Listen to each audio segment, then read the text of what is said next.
The man's voice was sharp and raised as he jabbed his hands towards the little girl. "Kids like you are reckless and disrespectful. Who even allowed you into this park? You don't belong here." Soon a crowd began to gather. Phones were raised, whispers turned into audible outrage, and the tension in the air grew thick enough to cut. "What kind of man hits a little girl?" A deep voice from the crowd demanded sharply. Before we start the story, ensure you click the subscribe button now and tell us where you are watching from, if you love stories like this and want to know what happened. It was a sunny weekend at Greenfield Park, the kind of day that brought families and friends together to bask in the warmth of the sun. Children laughed on the playground, couples strolled under the shade of oak trees, and cyclists whizzed by on the park's winding paths. Near the basketball court, a group of teenage boys played an animated game, their shouts and laughter blending into the park's vibrant symphony. Gary, a middle-aged man whose demeanor and behavior reflect years of unchecked anger and prejudice. His physical appearance mirrors his personality as a stout. Gary sat on a wooden bench near the court, his newspaper folded neatly beside him and a cup of coffee in his hand. He wore a frown as if annoyed by the very existence of joy around him. His sharp eyes darted at every sound, every movement with disdain. To Gary, the park was no sanctuary, it was an intrusion into his solitude, a reminder of the world he felt no longer understood him. He muttered under his breath about the noise, the crowd, and how things used to be. A basketball bounced wildly across the court and rolled toward Gary's bench. One of the teenage boys, a tall, lanky white boy, chased after it. As he grabbed the ball, he accidentally brushed against Gary's arm. "Sorry about that," the boy said quickly, his voice polite but hurried as he jogged back to the court. Gary glared after him but said nothing, muttering under his breath, "At least he belongs here." The boy's apology, or maybe the color of his skin, had been enough to diffuse his irritation. For now, Maya, a 9-year-old black girl with a smile that could brighten the darkest day, rode her pink bike a short distance away. She wobbled slightly as she turned the handlebars, still learning to balance without her training wheels. Her mother, Lisa, watched from a picnic blanket nearby, her book forgotten as she kept an eye on Maya. Lisa's gaze softened as she saw her daughter stop to help a much younger child who had dropped their ball. "That's my girl," Lisa murmured to herself, pride swelling in her chest. Maya waved at the child and hopped back onto her bike, her laughter trailing behind her as she rode toward a shaded corner of the park. There, a man with a weathered guitar sat cross-legged on the grass, strumming softly. His music was slow and thoughtful, adding a gentle undertone to the park's lively sounds. Maya stopped her bike near him, captivated by the melody. She clapped her hands when he finished, her face lighting up with excitement. "That was amazing," she said, digging into her pocket and pulling out a crumpled dollar. She handed it to him with a big smile. "This is for you." The guitarist's eyes widened with surprise and gratitude. "Thank you, young lady," he said. "You've got a kind heart." From his bench, Gary watched the interaction with a sour expression. "Parents these days don't teach their kids any sense," he muttered to himself. "Talking to strangers, throwing money around. They don't know better." His muttering grew louder, catching the attention of Lisa, who had been watching Maya from a distance. Lisa frowned, noticing Gary's glare. Something about his expression unsettled her, but she chose not to confront him. Instead, she pulled out her phone and sent a quick message. "Park's busy today. Can't wait for you to join us." The reply came almost instantly. "Be there soon." Lisa smiled, reassured. She glanced back at Maya, who was now riding her bike again, heading toward the open paths near the benches. Gary's irritation boiled over as Maya approached. He couldn't explain why her presence bothered him so much. Perhaps it was the joy she exuded or the way she carried herself. Or maybe, deep down, his prejudices ran far deeper than even he cared to admit. Maya's laughter echoed through the park, a joyful sound that blended with the hum of families picnicking, children playing, and dogs barking in the distance. But her joy became the catalyst for something darker when she unknowingly brushed against Gary's shoe with her bike pedal. As Maya's bike neared his bench, she wobbled slightly. Her balance faltered, and the pedal scraped against Gary's shoe. Startled, she jumped off the bike, clutching the handlebars tightly. Gary stood abruptly, his face twisted with anger. "What's wrong with you, kid?" he barked, his voice so loud it silenced nearby chatter. Maya's eyes widened in fear. "I'm sorry, sir," she stammered. "I didn't mean to." "Sorry?" Gary interrupted. "Kids like you always think you can do whatever you want. No respect for other people's space." Maya froze, tears welling in her eyes as Gary's words sliced through her. Parkours began to notice the commotion. Lisa saw the confrontation from a distance and immediately stood up, her heart racing. She started walking quickly toward them, her protective instincts kicking in. Maya tried again, her voice shaking. "I didn't mean to hurt you, sir. It was an accident." "Accident?" Gary snapped. "People like you are always causing accidents. Maybe if your parents taught you some manners, this wouldn't happen." Was Gary right to judge Maya just by a little mistake? Click the subscribe button if you believe Gary was wrong. Only those who believe Gary was right won't subscribe. Gary stood abruptly, his face contorted with anger, pointing a trembling finger directly at Maya. He yelled, his voice sharp and cutting through the park's peaceful ambiance. Maya froze, her smile fading as fear clouded her wide eyes. She stammered an apology, her voice barely heard. "Kids like you are reckless and disrespectful. Who even allowed you into this park? You don't belong here." His finger jabbed toward her face as he loomed over her small frame. Parkgoers nearby began to take notice. Conversations hushed and heads turned toward the growing commotion. A jogger paused mid-stride, frowning as he watched the scene unfold. A mother pushing a stroller stopped a few feet away, muttering under her breath, "He's always like this." Maya's fear deepened, her small body trembling under Gary's imposing glare. She tried to explain again, this time crying, her voice breaking. "I'm really sorry. It was an accident." But Gary refused to let it go. His anger burned hotter, fueled by something far uglier than just a scraped shoe. He muttered something under his breath, something venomous, and then his voice erupted again. "Accident? I don't care if it was an accident."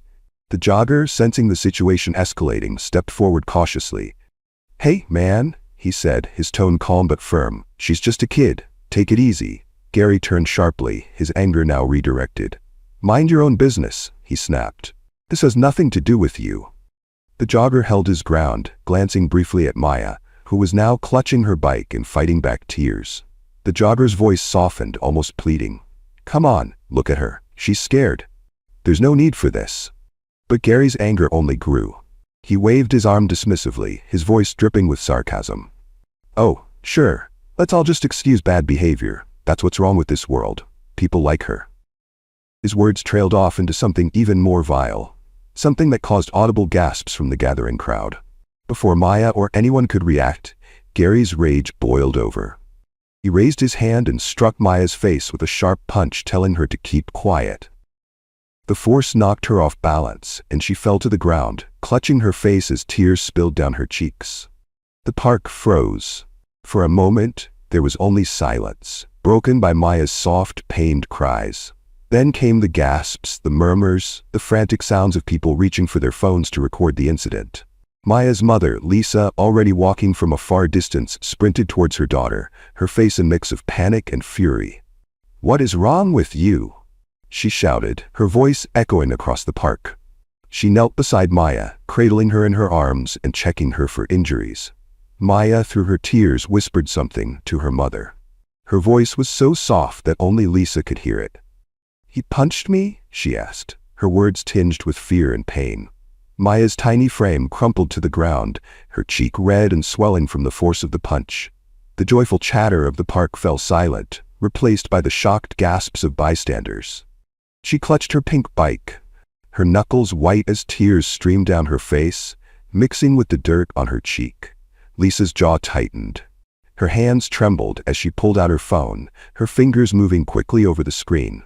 If you were in Lisa's shoes, what would you have done?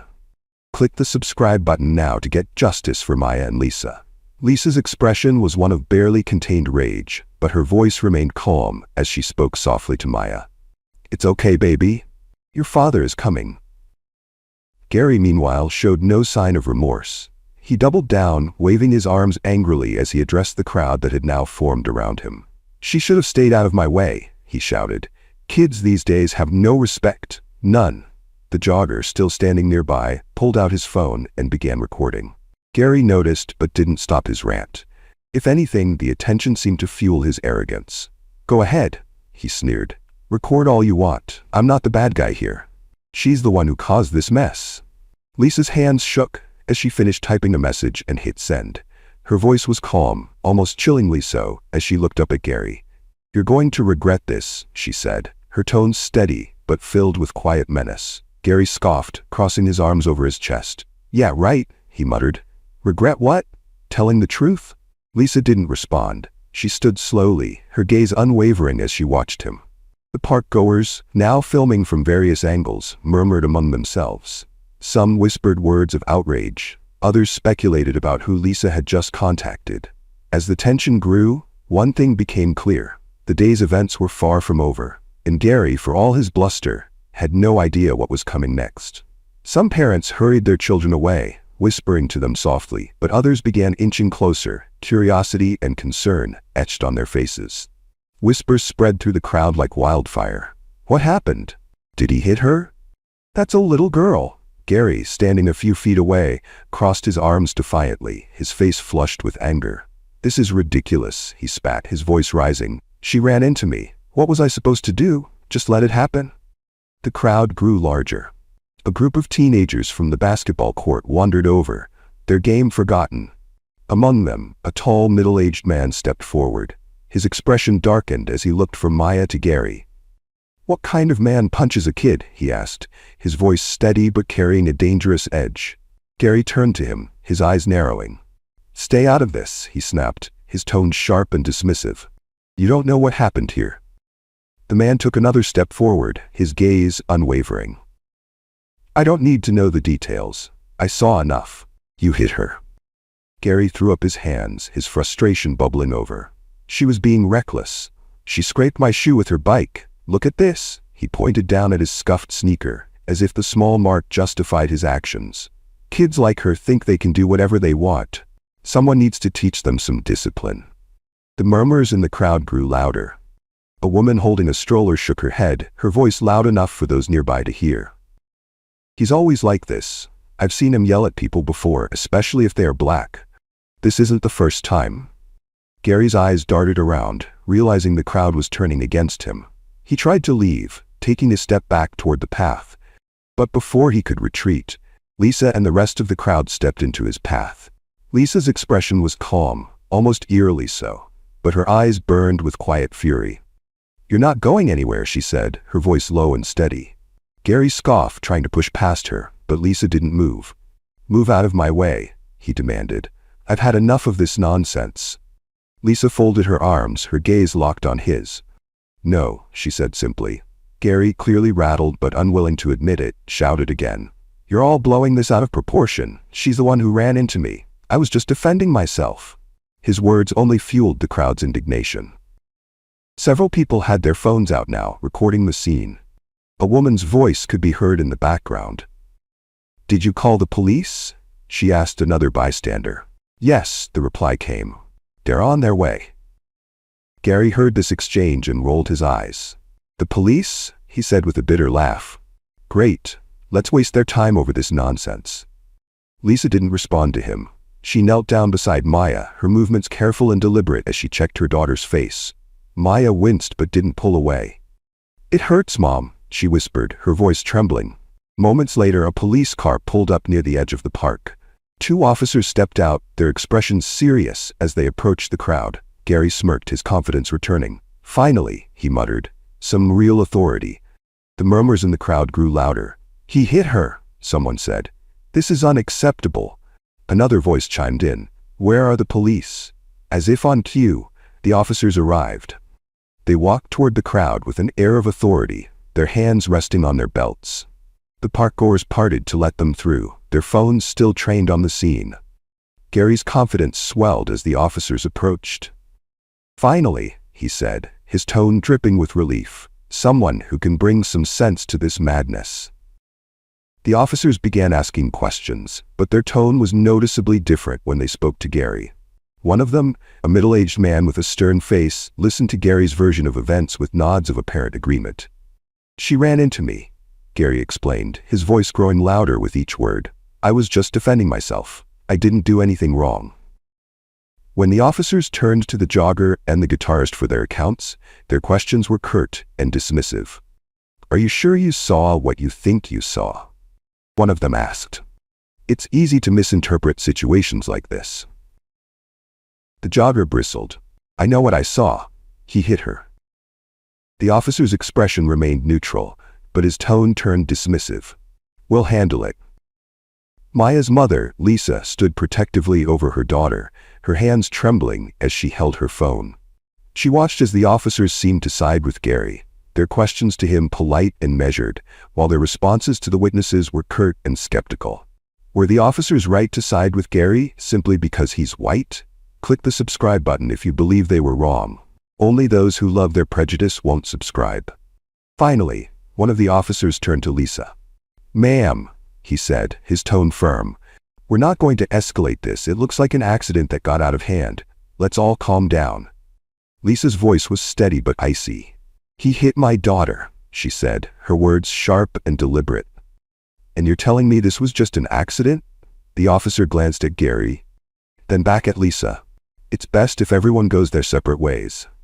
What would you do when the very ones meant to protect you are blinded by their prejudice? Lisa's jaw tightened and her hand gripped her phone tightly. Without a word, she began typing the message, her calm demeanor unnerving in its intensity. Gary smirked, emboldened by the officer's apparent support. "See," he said, spreading his arms, "nothing to worry about. Let's all move on." But Lisa didn't move. She finished typing and looked down at Maya, her voice soft and steady. "Daddy's coming," she said. "You're safe now." The tension in the air was electric. The crowd murmured as they watched Lisa's calm resolve. "Who is she texting?" someone asked. "Why is she so calm?"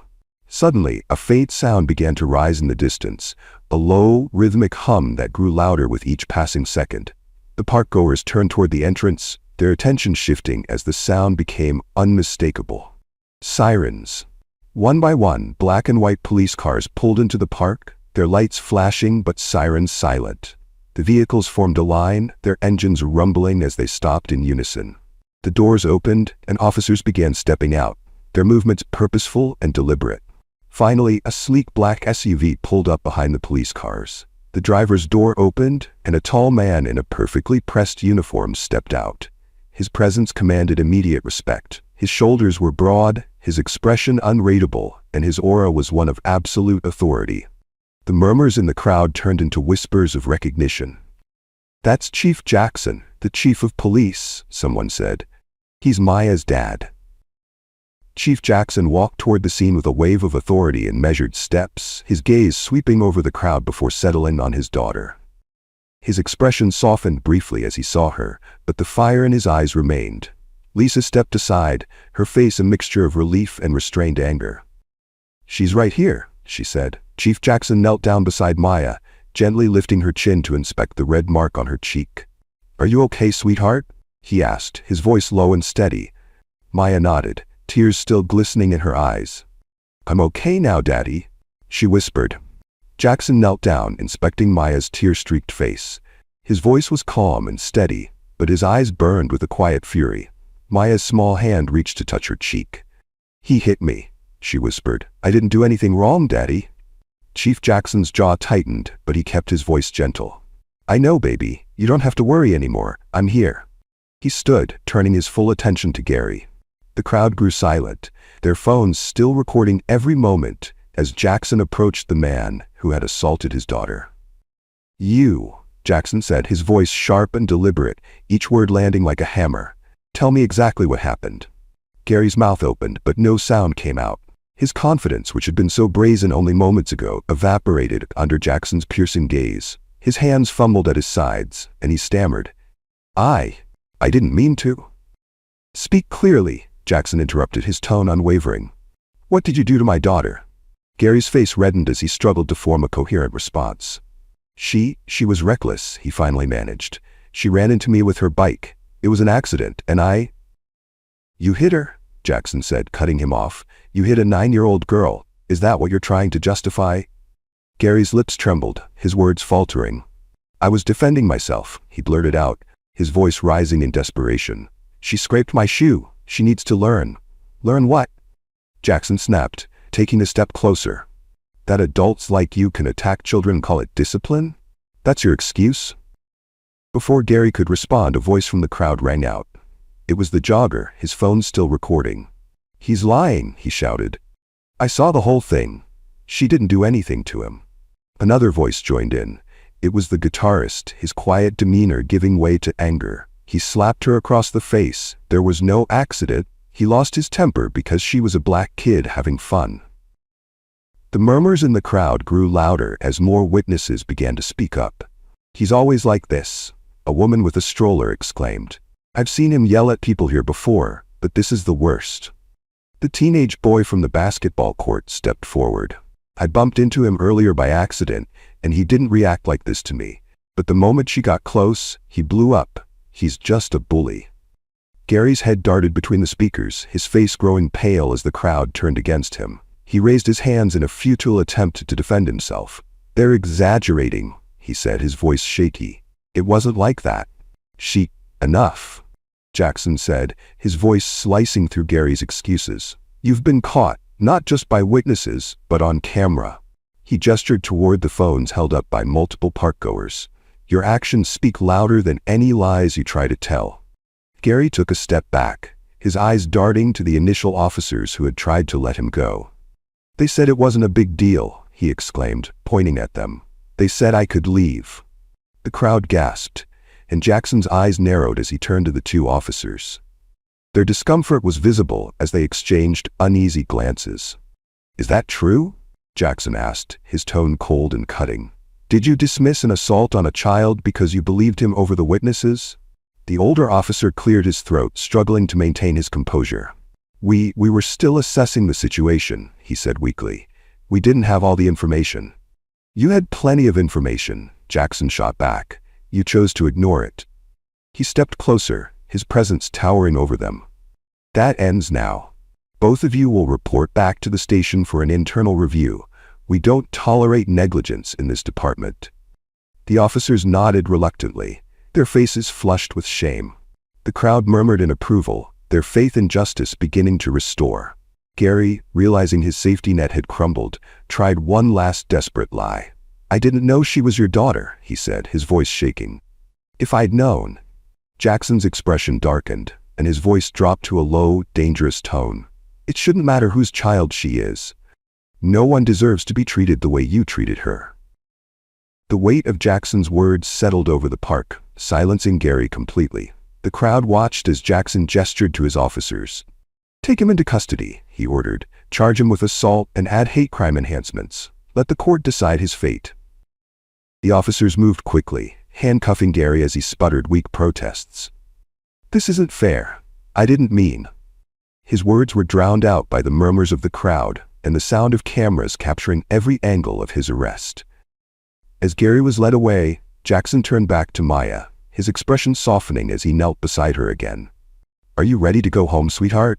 He asked. Maya nodded, her tears finally drying as she looked up at her father. I'm ready, Daddy. Jackson lifted her into his arms, holding her close as he carried her toward the SUV. The crowd parted to let them pass, their whispers filled with admiration and relief. He did the right thing, someone said. That little girl is lucky to have a dad like him. As Jackson placed Maya gently into the car, he turned back to the crowd one last time. His voice was firm but carried a note of gratitude. Thank you to everyone who stood up for my daughter. It's because of you that justice was served today. The park grew quiet as the line of police cars began to pull away, their flashing lights fading into the distance. But the memory of what had happened lingered, a powerful reminder that justice, though sometimes delayed, would always find its way. Meanwhile, the video of Gary's assault on Maya had already gone viral. Parkgoers had captured the slap, the crowd's reactions, and Chief Jackson's commanding arrival. Within hours, the footage had spread across platforms, igniting a firestorm of online debates. The hashtag Justice for Maya began trending, accompanied by clips of the incident and heartfelt messages of support for the young girl. The online outrage soon spilled into the real world. By the next day, protesters began gathering at the park, holding signs that read, "End hate now" and "Protect our children." Local news crews arrived, broadcasting live interviews with witnesses and activists. One reporter spoke to the jogger who had stepped in during the altercation. "This isn't just about one incident," he said firmly. "It's about holding people like Gary accountable and making sure our community is safe for everyone." The park, once a quiet sanctuary, was now a battleground for change. As the video continued to circulate, Gary's life began to unravel. His workplace learned of the incident through the footage. The CEO of the company issued a public statement condemning Gary's actions, announcing his immediate suspension pending further investigation. Neighbors began speaking out as well. "He's always been unpleasant," one woman said during a local interview. "He'd yell at kids who played too close to his yard. I even heard him say some nasty things to delivery drivers. But this is beyond anything I could have imagined." Another neighbor described years of tension. "We always knew something wasn't right with him," he admitted. "But after seeing what he did to that little girl, I can't stay silent anymore." Gary's isolation grew as the stories mounted. The world he had tried to dominate with his arrogance and cruelty was now turning against him, piece by piece.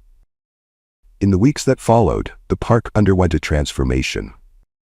What had once been a scene of injustice became a symbol of resilience and unity.